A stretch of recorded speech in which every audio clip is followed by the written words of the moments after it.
तो ऋषभ, डीएलएफ की तरफ से प्रिवाना का नया फेज आ चुका है, DLF Privana north sector 76 and 77 में। तो उस प्रोजेक्ट का स्कोप क्या है?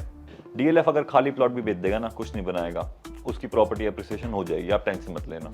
बिकॉज मैंने हमेशा से बोलता हूँ, that builder who believes in maintaining and creating an ecosystem, उसमें residential, commercial, office spaces, studio apartment, plots, पूरा रियल एस्टेट उसके अंदर जब आ जाता है ना, तब इकोसिस्टम बनता है, एक पूरा सेक्टर डेवलप होता है। तो अगर वो चीज़ अगर कोई डेवलपर बना रहा है तो आपको प्रॉपर्टी प्राइस एप्रिसिएशन में कोई दिक्कत नहीं आने वाली।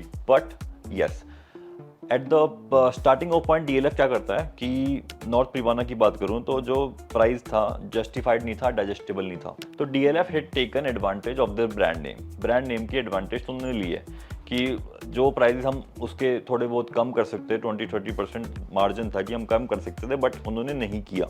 उन्होंने अप्रॉक्सीमेटली जो फिगर था 9 CR की एक अपार्टमेंट था जो नॉर्थ प्रिवाना में अभी सेल हुआ है। वो जस्टिफाई कहाँ होता है? जब आपको हिस्ट्री पता लगती है कि आपने भाई पूरा इकोसिस्टम बनाना है फ्यूचर के लिए। तो फ्यूचर प्रोस्पेक्ट से अगर लॉन्ग टर्म इन्वेस्टर हो आप एंड एंड यूजर भी हो, तो अगर एप्रिसिएशन चाहिए तो आपको लॉन्ग टर्म ही सोचना पड़ेगा। आपको कम से कम 5 से 10 साल आपको इस प्रॉपर्टी को होल्ड करना है, जब आप एक्सपेक्ट कर सकते हो कि आपको बहुत ही अच्छा रिटर्न मिलेगा। आज जो 20,000 पर स्क्वायर फीट बिका है, 25,000 पर स्क्वायर फीट बिका है जिसने लिया है, वो आप एक्सपेक्ट कर सकते हो 45 से 50,000 पर स्क्वायर फीट में आपको बिकता हुआ दिखाई देगा फॉर श्योर। 5 to 7 ईयर्स का टाइम स्पेन में लेके चल रहा हूँ कि ये वाले टाइम में कि इतना प्रॉपर्टी एप्रिसिएशन आपको वहाँ पे दिखाई देगा फॉर श्योर।